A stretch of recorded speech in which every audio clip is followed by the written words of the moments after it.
Hey guys, welcome back to this channel. In this video, I'll be showing you guys how you can place items closer to each other in Heartopia.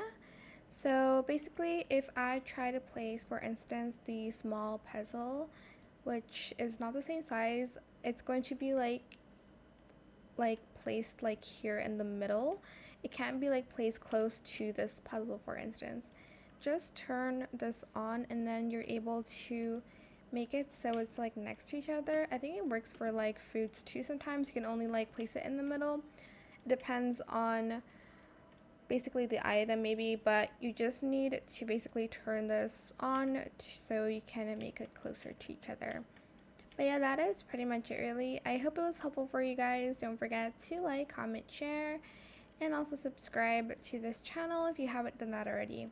If you have any more questions about this video, just leave it in the comment section down below. I will try my best to answer them all for you guys. And if you found this video helpful, please click the thanks button as well. That is it. Thank you so much for watching. Bye.